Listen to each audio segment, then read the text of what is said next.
Olá, queridos, que a paz, que excede todo o entendimento, esteja sobre você, sobre a sua casa e sobre a sua família, em o nome de Jesus. Seja bem-vindo, nós estamos na nossa 6ª aula da Escola Fundamentar.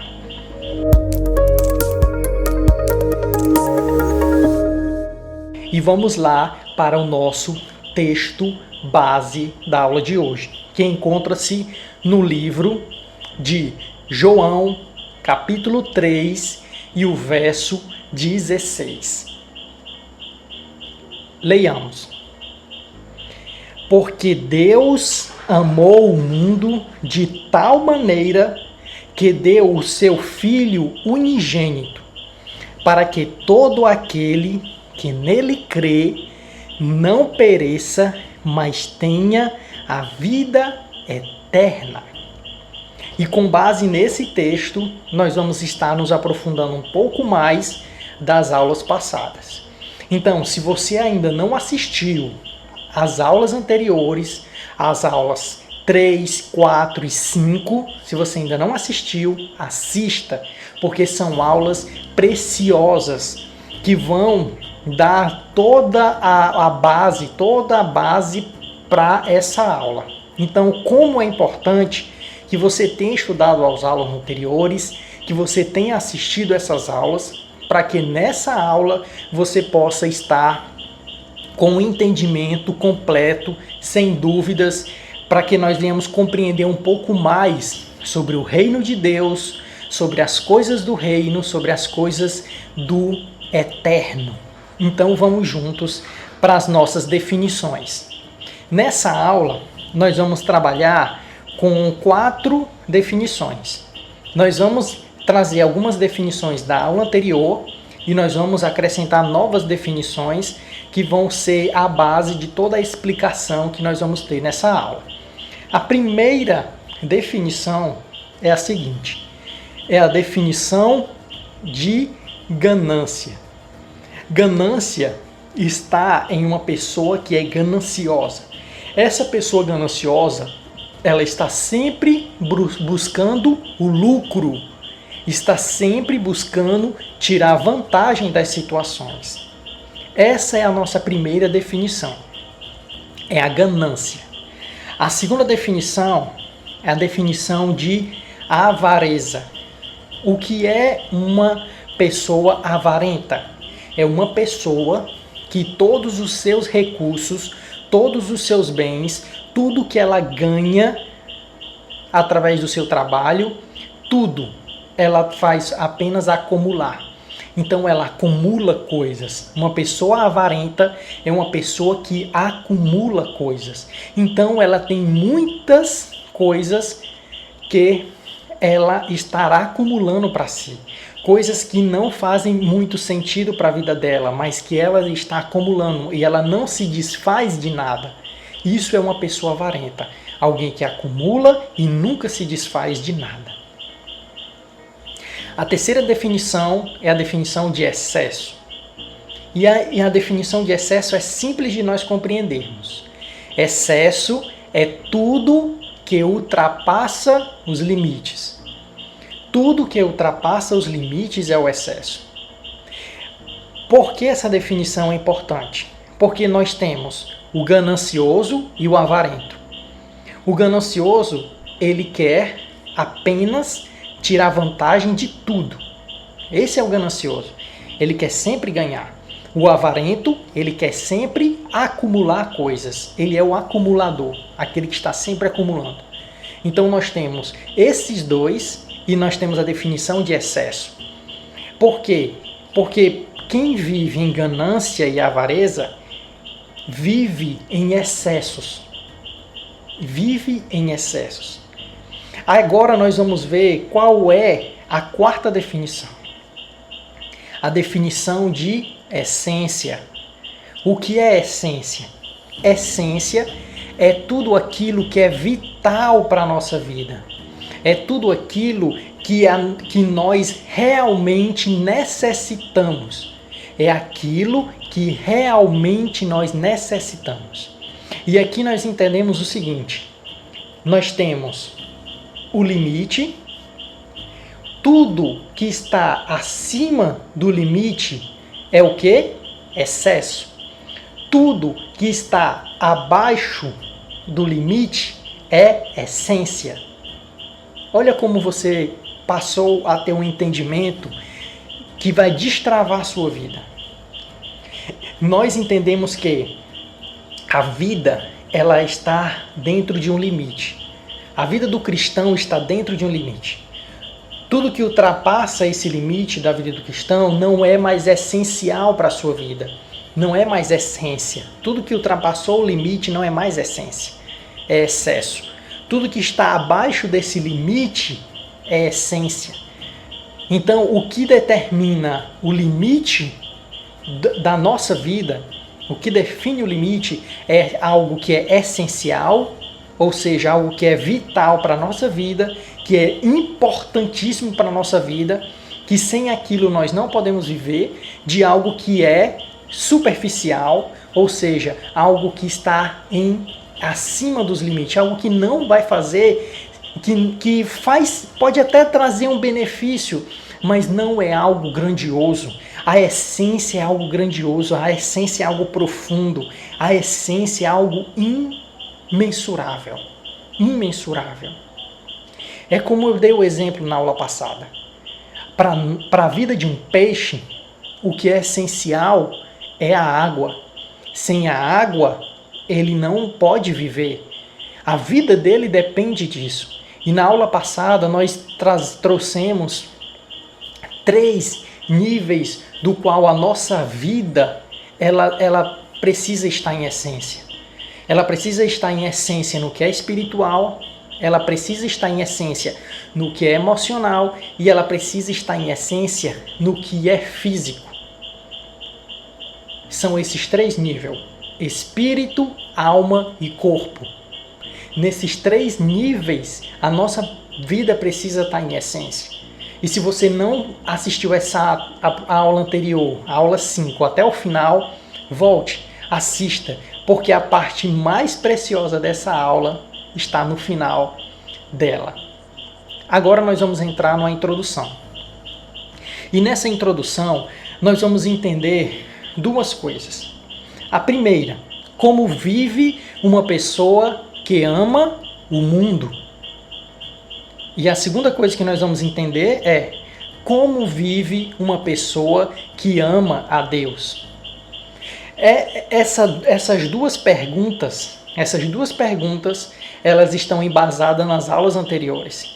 Então, talvez se você não entender algo aqui, é porque você não assistiu a aula passada, as aulas anteriores.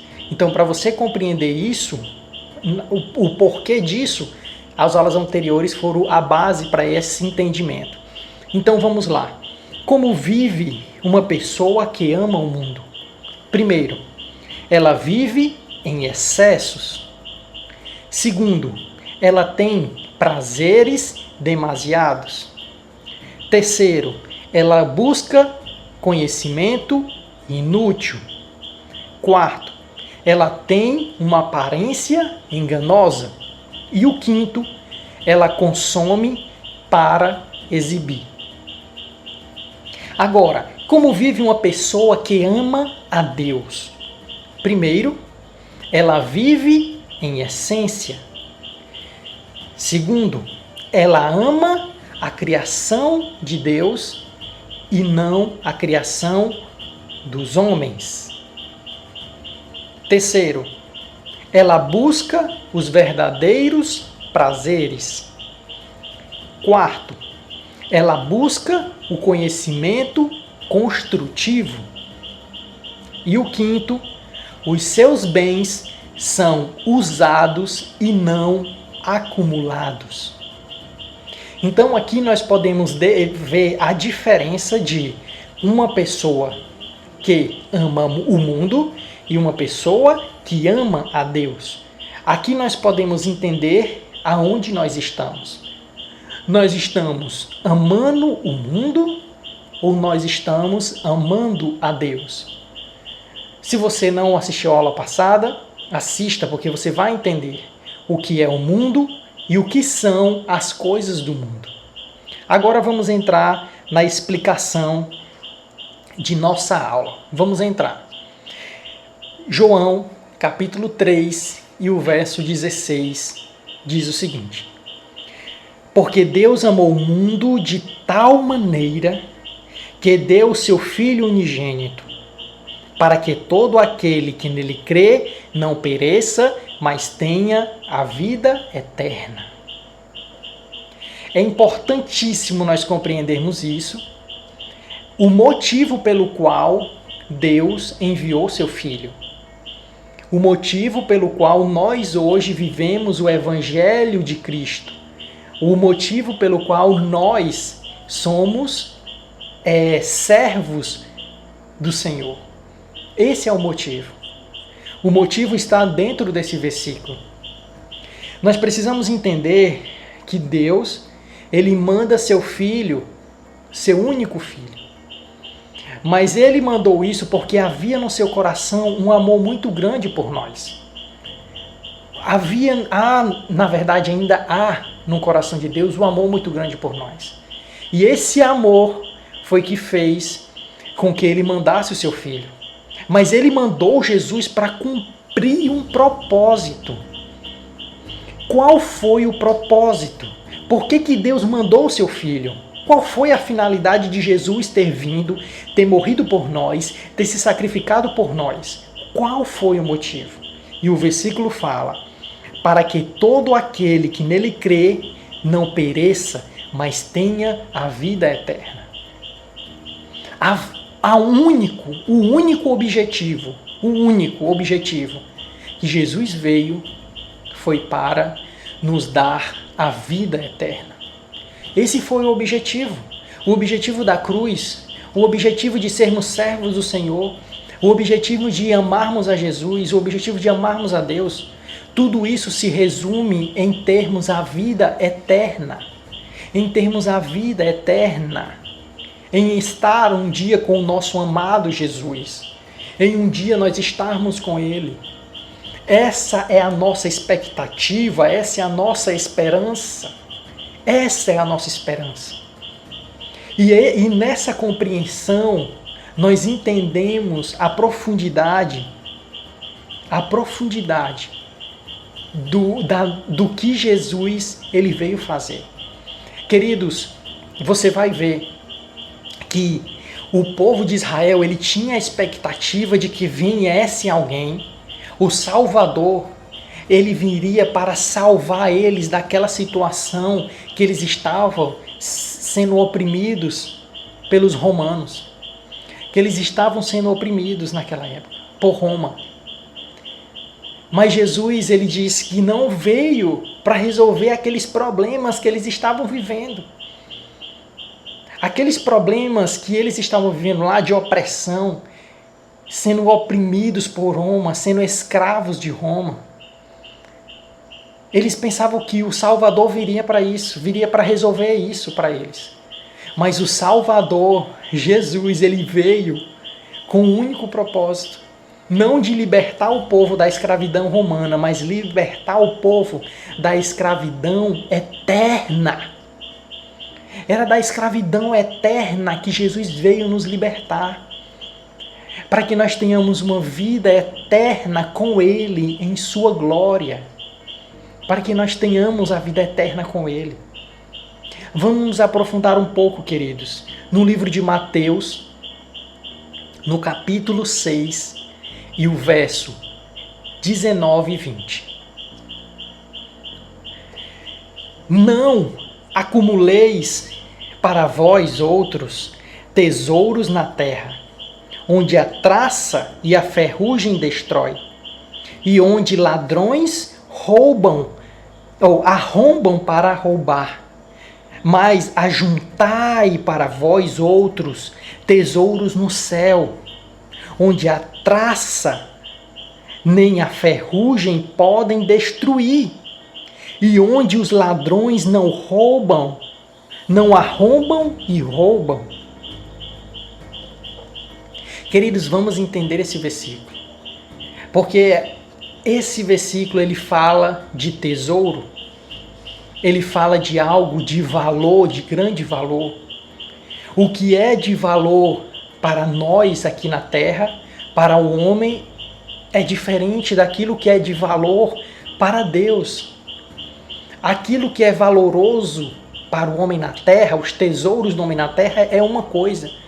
Os tesouros para Deus, ou seja, aquilo que é de valor para Deus, é diferente. Por isso que o homem natural não compreende as coisas espirituais. O homem natural não compreende. Porque se olharmos com entendimento, natural, nós não vamos compreender as riquezas espirituais. Não vamos compreender elas.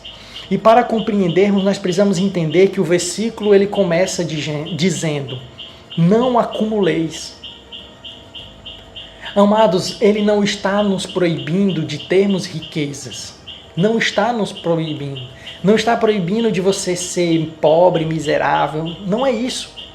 Eu preciso que você preste muita atenção. Os pontos máximo e mínimo são os locais onde nós não devemos estar. Nos extremos. Não podemos estar no extremo de um lado, nem no extremo de outro. Nem no extremo da riqueza, nem no extremo da miséria. Não é esse lugar onde o cristão tem que estar. Não é nesse lugar. Não é uma vida de riqueza que mostra que você é filho de Deus. Assim como não é uma vida de miséria que mostra que você é filho de Deus. Não é isso. A sua vida humana financeiramente não diz isso, não diz isso. O que determina é aquilo que você faz com o que você tem. Aqui é onde entra, é aquilo que você faz com o que você tem. A questão aqui, nós vamos entender, nós vimos nas definições, 2 definições, ganância e avareza. Quem é que acumula, queridos? Nas definições que nós lemos, quem é o acumulador? É o avarento. O avarento é o acumulador. Aquele que acumula. Ele tem muito do mesmo. Ele tem muito do mesmo, ou seja, há excessos. Aonde há excessos não há essência. Aonde há excessos não há essência. Ele tem mais do mesmo. Então ali não há mais essência. Então o fato dele acumular, dele estar acumulando, significa que ele está sendo o quê? Um avarento. Ele está sendo avarento. Avarento é aquele que acumula. Avarento é aquele que acumula e nunca dá. Aqui nós temos uma outra compreensão.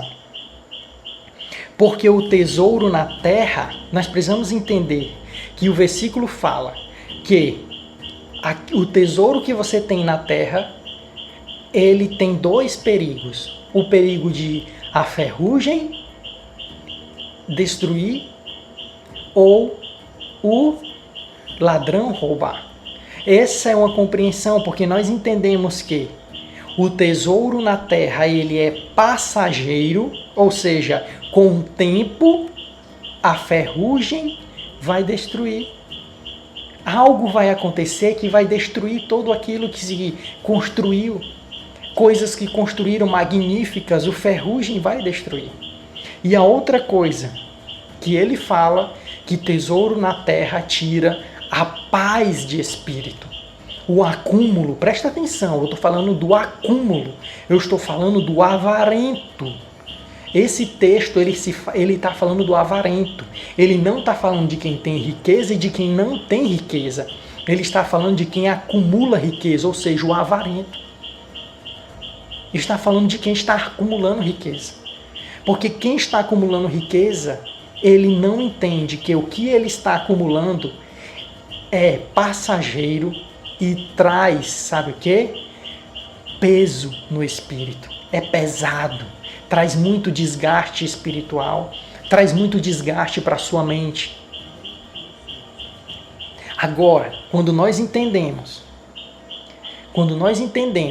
que há riquezas espirituais, quando nós entendemos que há essas riquezas e o que são essas riquezas, isso é libertador. Tiago, o que são as riquezas espirituais? Queridos, a vida de princípio, uma vida que agrada ao Senhor, todas as vezes que você vive os princípios, você está acumulando riquezas espirituais. Porque para Deus, o que tem valor não é o dinheiro. O que tem valor para Deus é o princípio. Então, todas as vezes que você vive os princípios do Senhor, e princípio não é lei, princípio é a intenção do coração. Entendeu? Princípio não é lei, princípio não é regra, princípio é a intenção do coração. Então, quando você vive as intenções verdadeiras no seu coração, as intenções verdadeiras que estão alinhadas à vontade de Deus, você está acumulando riquezas espirituais. Você está acumulando riquezas no céu. E essas riquezas, a traça e a ferrugem não destrói, nem ladrões vão roubar. Isso significa que o que você constrói de princípios e riquezas, uma vida com intenções segundo a vontade de Deus, segundo os princípios de Deus, tudo isso não será passageiro. Não será passageiro, ou seja, não há ferrugem que vá destruir. E outra, isso que você está construindo, as riquezas espirituais, elas trazem a paz de espírito. Ela traz a paz de espírito, a paz para a sua alma, a paz para o seu coração. E essa paz, ela representa exatamente o ladrão que não rouba. O ladrão que não rouba. Então, quando um avarento, ele está acumulando para si, ele não entende de que tudo que ele está acumulando é passageiro e vai trazer muito peso ao seu coração. Vai trazer muitas dores, tudo que ele está acumulando vai trazer muitas dores. Agora, o cristão, aquele que ama a Deus, que vive os princípios de Deus, está acumulando coisas no céu, está acumulando tesouros no céu, que são eternos e é muito mais do que isso, que traz também paz para o seu coração, que traz paz para a sua vida. Essa compreensão é muito preciosa, amados. É muito precioso, isso destrava a nossa vida, destrava o nosso entendimento. Agora eu quero que você leia comigo Mateus capítulo 6 e o verso 21, que diz assim: Pois onde estiver o seu tesouro, aí também estará o seu coração. E que a paz do Senhor, que excede todo o entendimento, esteja sobre você, sobre a sua casa e sobre a sua família, em nome de Jesus. Fique agora com a palavra da pastora Ruth. Olá, queridos, a paz do Senhor. Eu vou estar com vocês hoje trazendo a palavra do ofertório, tá bom? Eu sou a pastora Ruth e é um prazer estar aqui com vocês. E eu queria que nós meditássemos hoje nessa palavra do ofertório, trazendo 3 princípios. Eu quero falar com vocês sobre honra, sobre gratidão e sobre fé. Talvez para você essa palavra do ofertório, principalmente na situação que nós estamos vivendo, talvez te dê até medo, te dê preocupação, porque nós entendemos que o momento que nós, enquanto sociedade, estamos vivenciando no mundo todo não é um momento fácil. Talvez você esteja muito preocupado com as suas finanças, talvez você tenha que ter parado de produzir o que você produz, talvez você tenha que ter fechado a sua empresa, tenha que ter fechado os seus negócios por conta do que nós estamos vivenciando. Talvez você não tenha o seu negócio, mas você já está preocupado com o seu emprego, se você vai continuar empregado, talvez você esteja com medo de ser demitido por conta de toda essa situação. Mas nessa palavra do ofertório, eu quero trazer clareza de entendimento para nós e eu quero trazer paz ao nosso coração. Eu creio que tudo que nós estamos vivendo é um tempo em que o Senhor ele está conosco e é um tempo em que Deus ele está agindo ao nosso favor e é um tempo também que ele está gerando coisas em nós. Então, não é um tempo fácil, mas é um tempo que nós devemos aproveitar aquilo que Deus também quer gerar em nós nesse tempo. E devemos estar nesse tempo muito atentos para aquilo que Deus deseja falar aos nossos corações. E hoje eu tenho uma palavra para você, tá bom? E aí eu queria que você meditasse comigo lá em Provérbios, tá bom? Provérbios capítulo 3, versículo do 9 ao 10, que diz assim: Honra ao Senhor com teus bens e com as primícias de toda a tua tenda, e se encherão fartamente os teus celeiros, e transbordarão de vinho os teus lagares.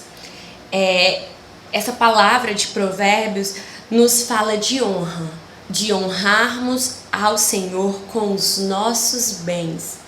E eu gosto dessa palavra porque ele fala de honrarmos ao Senhor com tudo que nós temos, né? E aí eu fico me perguntando, poxa, Senhor, será que nós estamos te honrando? Será que eu estou te honrando com tudo que eu tenho? Porque, na verdade, quando a gente fala de oferta, a gente fala de ofertar mesmo ao Senhor e não se refere apenas a valores financeiros ou a bens financeiros, mas a tudo que nós temos, né? Tudo aquilo que a gente considera bem. Então, tudo que eu tenho, será que eu estou do que eu tenho ofertando ao Senhor? Se eu tenho algum dom, se eu tenho o dom de fazer bolo, desse dom eu uso ele para ofertar de alguma forma ao Senhor. Se eu tenho o dom de cantar que o Senhor me deu, eu oferto isso ao Senhor. Se eu tenho o meu tempo, nós temos o tempo, nós ganhamos 24 horas por dia desse tempo. Quanto desse tempo eu oferto ao Senhor? Então, de tudo aquilo que nós temos, o que eu oferto ao Senhor? Eu estou ofertando ao Senhor de tudo o que eu tenho? E aí, eu quero falar também sobre bens materiais, porque ele também fala aqui de bens materiais, né? Daquilo que nós temos. E é interessante porque ele fala que eu tenho. Então, se eu tenho, eu já conquistei, o Senhor já me deu. Então, foi algo que o Senhor já me deu. Daquilo que o Senhor me deu, eu estou ofertando a Ele, eu estou honrando a Ele através disso. E ele fala sobre as primícias e de tudo aquilo que nós temos. Então, nos lembra, né, da oferta, das primícias, dos dízimos, de honrarmos ao Senhor também com as nossas finanças, né? E eu acredito que todos nós, a maioria de nós, tem buscado viver essa palavra. Tem buscado honrar ao Senhor com tudo aquilo que você tem e principalmente com os seus bens financeiros. Mas o interessante é que ele tem uma promessa para nós depois disso. Depois que ele diz que nós devemos honrar o Senhor, ele tem uma promessa, ele diz: e se encherão fartamente os teus celeiros e transbordarão os vinhos dos teus lagares. Então, quando a gente honrar o Senhor com aquilo que nós temos, seja ele financeiro, seja um dom, seja naquilo que nós temos, se nós honramos ao Senhor, e aqui ele está falando especificamente neste momento também sobre honrarmos ao Senhor de maneira financeira, nós também seremos abençoados financeiramente, né? Então nós teremos os nossos celeiros fartos e teremos vinhos, né? Muita alegria e transbordando dos nossos celeiros, porque vinho ele representa alegria. E aí ele nos traz esse entendimento de honrarmos ao Senhor e de que nós seremos recompensados com isso. Mas sabe, queridos, quando eu penso em honrar ao Senhor, eu não penso no que eu vou receber depois. Apesar de que em muitos versículos na palavra você vai ver que se nós honrarmos ao Senhor, se nós ofertarmos ao Senhor, se nós formos fiéis ao Senhor, os céus se abrirão e nós colheremos muito. Nós temos muitas passagens na Bíblia que falam sobre as bênçãos de sermos fiéis ao Senhor, com as nossas finanças também. Mas sabe, eu gosto de honrar ao Senhor independente daquilo que Ele pode me dar, do que Ele ainda vai me dar, na verdade. Eu honro ao Senhor primeiro, não pelo que Ele vai me dar, mas eu honro a Ele, e eu acho que é o início desse versículo: honra ao Senhor com os teus bens, ou seja, com aquilo que tu tem. Eu honro a Ele porque eu já tenho, sabe? Porque Ele já me deu. Eu não sei qual é a situação que você está, se sua empresa está fechada, qual é a situação, se você está empregado ou não, mas, sabe, você já tem. Você tem hoje. O que você tem? Sabe, você tem uma vida, o Senhor te deu vida, o Senhor te deu saúde, o Senhor te deu uma família, o Senhor te deu uma esposa, um esposo maravilhoso, o Senhor te deu filhos lindos. Você tem vida, você vive bem, sabe? Então, eu honro ao Senhor pelaquilo que Ele já me deu, sabe? Pelo tanto que Ele me ama, por tudo que Ele já fez por mim até hoje. Então, eu honro Ele pelo que Ele já fez por mim, não pensando no que Ele vai me dar. Tá certo, queridos? Mas a palavra de Deus, ela nos promete isso, tá? Mas que o seu coração, ele esteja voltado para honrar ao Senhor pelo que Ele já te tem dado, pelo que Ele já tem feito por ti. E é isso que eu quero chamar a sua atenção. Em segundo lugar, eu queria falar sobre gratidão, sabe? Sobre o motivo pelo qual nós ofertamos ao Senhor, nós primiciamos, nós dizimamos ao Senhor. O dízimo, a primícia e a oferta foram estabelecidos por Deus. Lá em Levítico, no livro de Levítico, você vai ver que o Senhor estabelece todas essas coisas. Mas é interessante porque o dízimo, ele fala de darmos 10% de tudo aquilo que nós recebemos ou produzimos. A primícia, né, a primeira parte daquilo que nós colhemos, daquilo que nós produzimos, né, ou arrecadamos. E ele fala das ofertas. E me chamou muito a atenção lendo Levítico, você pode até ver na sua Bíblia, lá em Levítico, do capítulo 1 até o capítulo 7, mais ou menos, ele fala das ofertas. E aí, naquela época, na época que o povo de Deus estava no deserto, Deus estabeleceu 5 ofertas. E dessas 5 ofertas, 3 dessas ofertas eram ofertas que as pessoas, elas levavam o cordeiro, normalmente era cordeiro ou gado, e tinha 3 tipos de oferta que era especificamente para perdão dos pecados. Só que essas 3 ofertas que eram para o perdão de pecados, quando Jesus morreu na cruz, essas ofertas foram abolidas, porque nós entendemos que quando Jesus morreu e ressuscitou, Ele já pagou o preço, né? Então eu tenho todos os meus pecados perdoados na cruz, no sangue de Jesus. O sangue de Jesus, ele já pagou, né, pelos nossos pecados. Então 3 dessas ofertas foram extinguidas, foram acabadas, encerradas, abolidas. Mas 2 ofertas, elas ainda permanecem, porque o sangue de Jesus, ele não faz abolição dessas 2 ofertas, que era a oferta de manjares, que ela tinha a intenção de ser grato ao Senhor e apresentava o desejo de se consagrar a Deus, e outra oferta que era a oferta pacífica, que era a oferta de gratidão ao Senhor e desejo de comunhão com Ele. Então, essas ofertas, a intenção dessas ofertas, elas ainda continuam, né? Então, hoje, ao ofertar, nós temos que pensar nessas 2 coisas. Quando eu vou ofertar ao Senhor, o que eu tenho no meu coração? Eu tenho esse sentimento de gratidão ao Senhor. Olha, Senhor, eu tô te ofertando isso porque eu quero te agradecer, Pai. Eu sou grata a Ti e através dessa oferta eu quero te agradecer.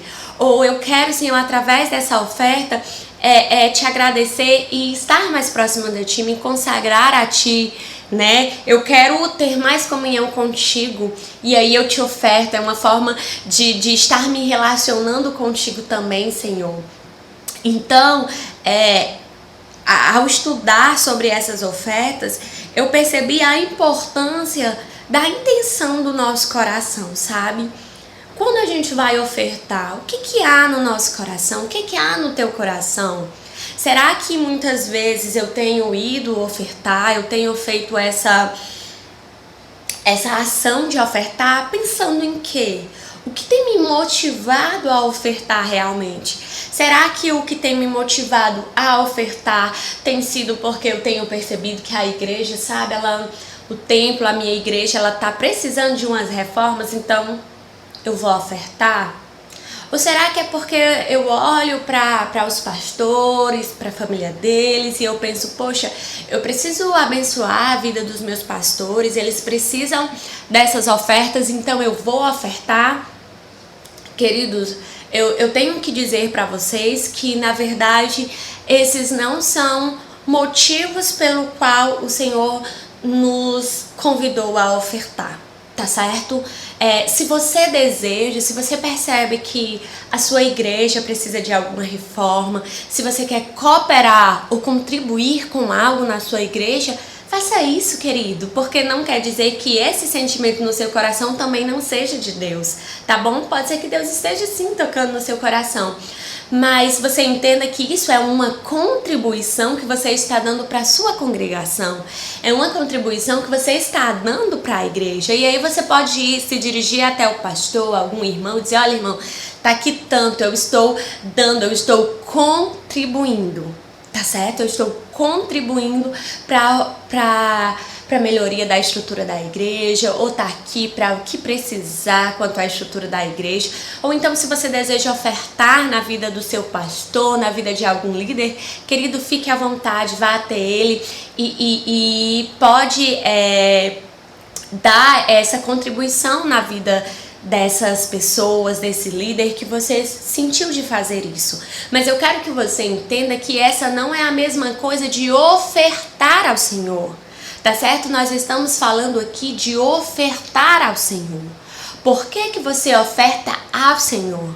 E aí eu volto a Levítico. A oferta que nós ainda temos hoje, que ainda continua estabelecida, é a oferta de gratidão ao Senhor, a oferta de desejo de estar em comunhão com Ele. Então, queridos, analisa o teu coração. Quando você tem ofertado ao Senhor, qual tem sido a intenção do teu coração? Tá certo? Porque a oferta, ela não é para o pastor, a oferta não é para o templo. Quando você oferta, o ato de ofertar, você está ofertando ao Senhor. Ao Senhor.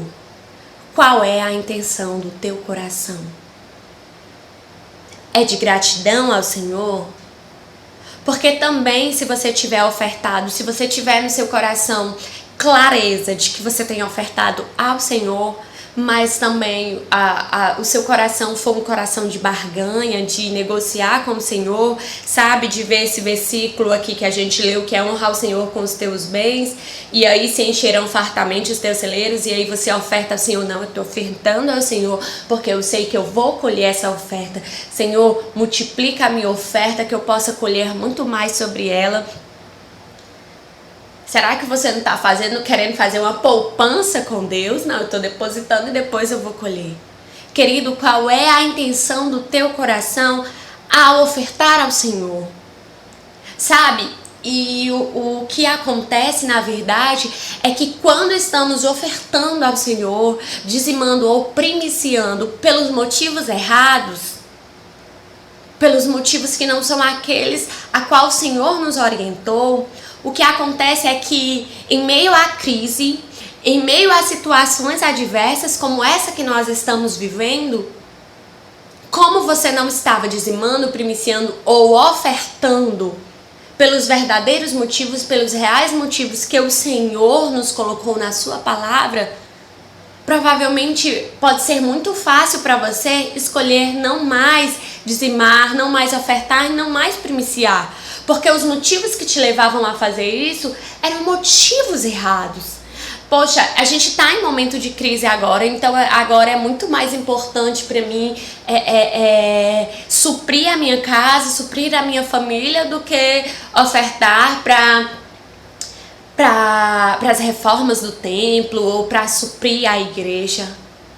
Então, você entende, quando você está dizimando ou ofertando pelos motivos errados, vai ser muito fácil você desistir disso nos momentos de crise. Mas quando a gente entende o porquê de dizimar, o porquê de primiciar e o porquê de ofertar, sabe, com esse coração grato, entendendo que a oferta é um coração grato, é um coração desejoso por se relacionar com Deus, aí a gente consegue resistir nos momentos de crise e permanecer fiel ao Senhor. E aí eu queria, para terminar, falar com você sobre fé.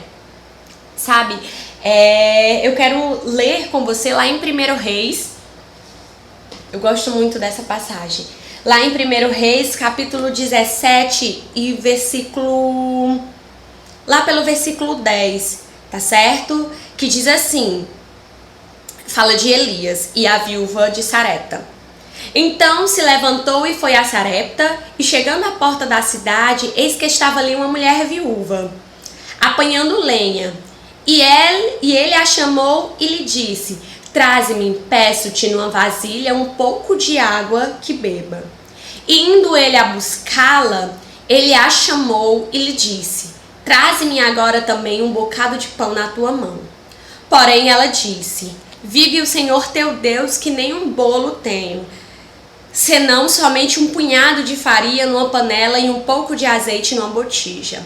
E vês aqui, apanhei 2 cavacos e vou prepará-lo para mim e para meu filho, para que comamos e morramos.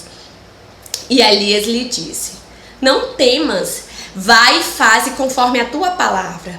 Porém faze disso primeiro para mim, um bolo pequeno, e traze-mo para fora. Depois farás para ti e para teu filho, porque assim diz o Senhor, Deus de Israel, a farinha da panela não se acabará, e o azeite da botija não faltará, até o dia em que o Senhor dê chuva sobre a terra.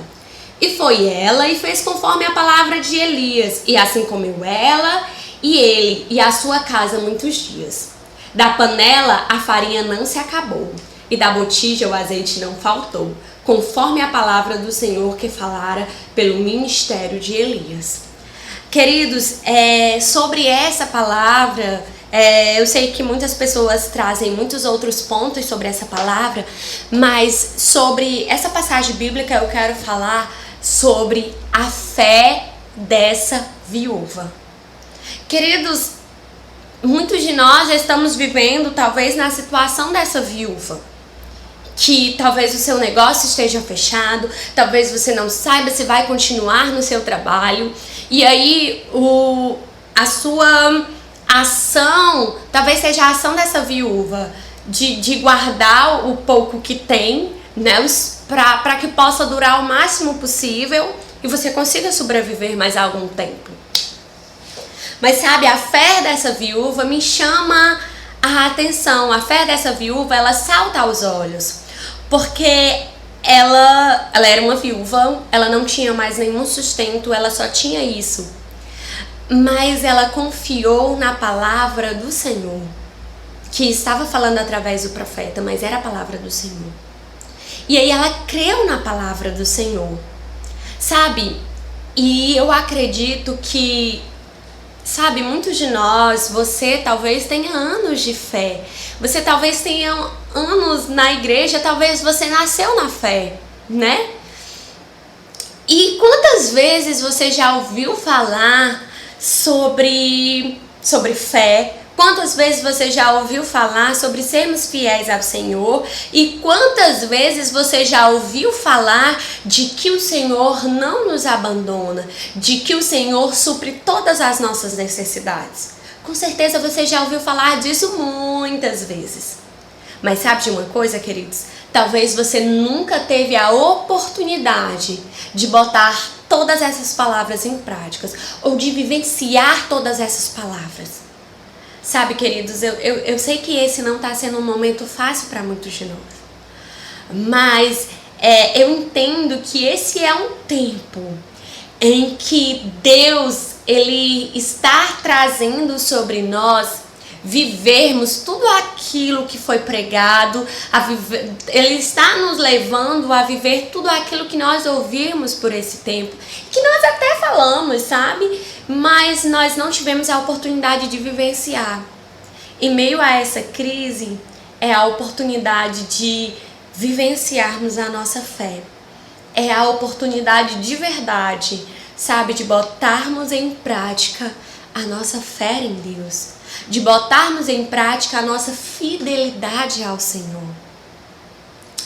Eu sei que não é algo fácil, mas quando nós pensamos na fidelidade ao Senhor, quando nós pensamos na gratidão ao Senhor, e quando nós confiamos na palavra do Senhor, sabe? Na palavra do Senhor sobre nós, e eu acredito nessa palavra.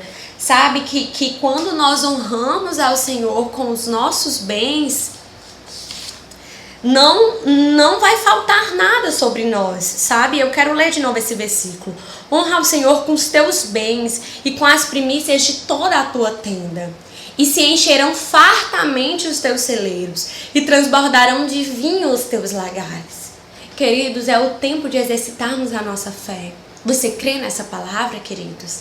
Eu creio nessa palavra, sabe? E às vezes a gente fica, quando a gente não tem fé, ou a gente fica com dúvidas, a gente fica, poxa, Senhor, será que é verdade? Será que isso realmente vai acontecer? Será que o Senhor vai suprir as minhas necessidades nesse momento? Então é o tempo de colocarmos a nossa fé em ação.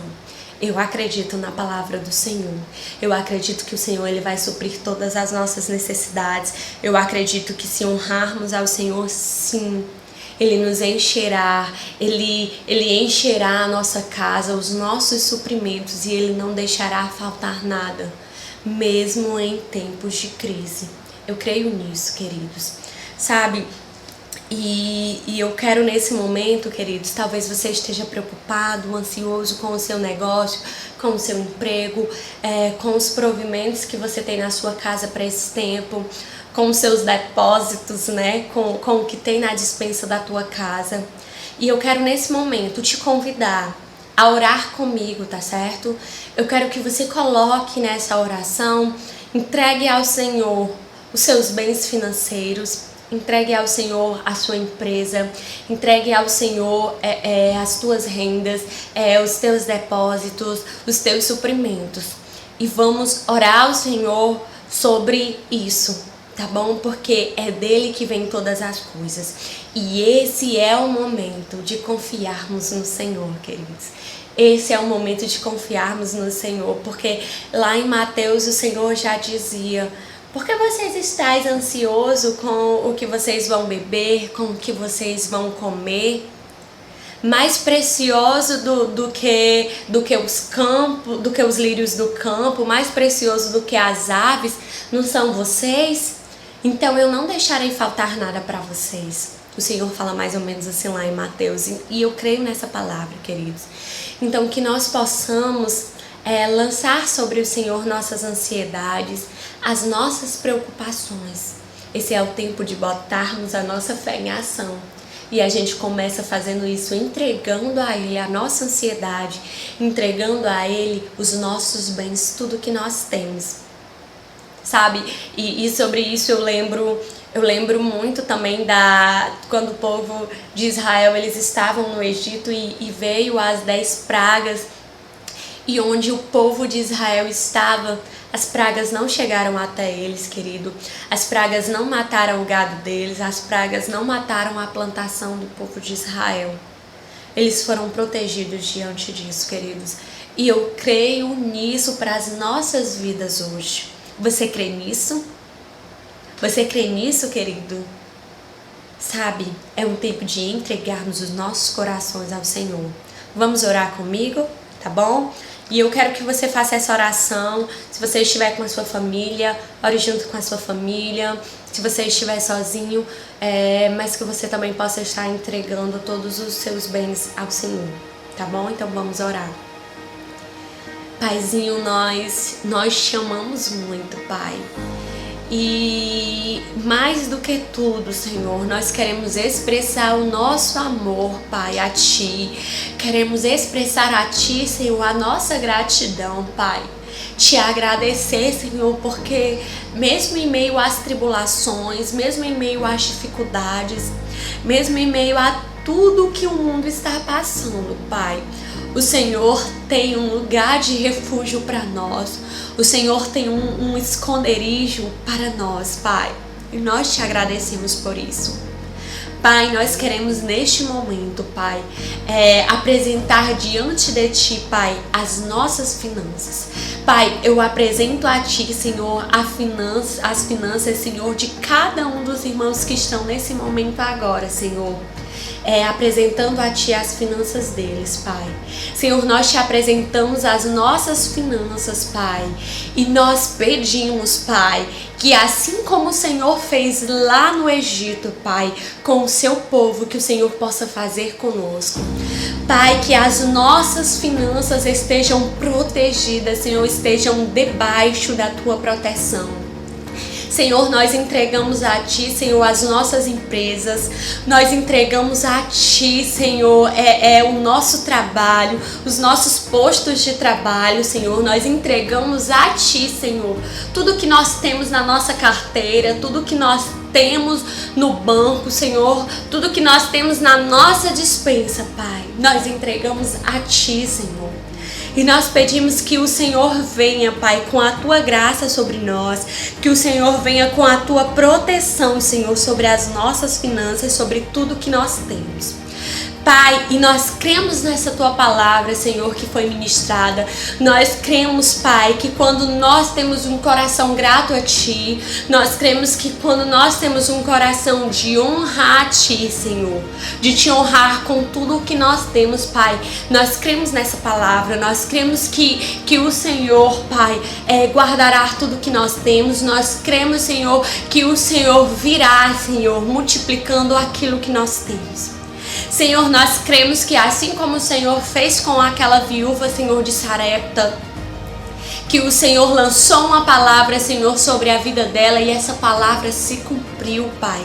E que nada faltou para aquela viúva, Senhor. Senhor, nós temos, Senhor, nós declaramos, Senhor, que nós temos a fé, Senhor, como a fé daquela viúva. Nós declaramos essa fé, Senhor, sobre as nossas vidas.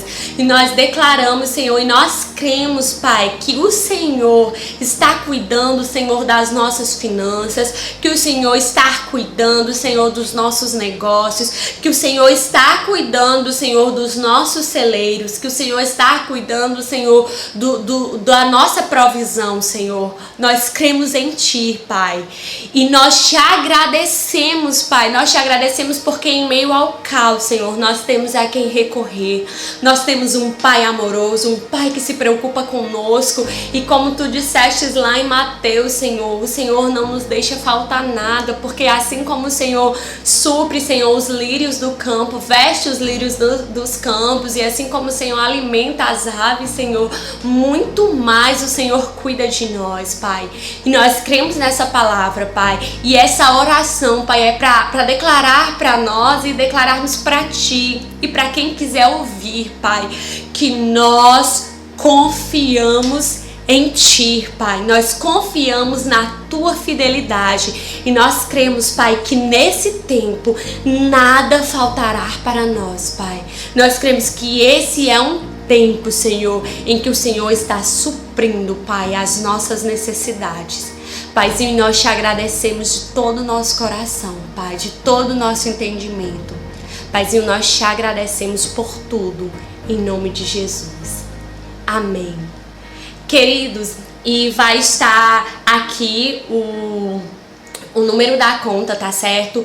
Caso você sinta de ofertar, lembrando que Paulo falou também que cada um oferte segundo aquilo que o Senhor propôs ao seu coração, tá bom? Então esteja atento a ouvir o que o Senhor quer falar para você. Aqui embaixo está o número da conta, tá bom? Para que você possa primiciar, ofertar e dizimar ao Senhor. Amém, queridos? Que você possa primiciar, ofertar e dizimar com a intenção correta de coração. Porque o Senhor, Ele está não a avaliar o valor das nossas ofertas, mas Ele está a observar a intenção do teu coração, querido. Amém? Então fiquem na paz. Logo mais vai estar entrando aqui no canal o culto de hoje à noite, tá certo? Então fica ligado e continua no canal para o culto logo mais, tá bom? Um abraço, queridos, a paz.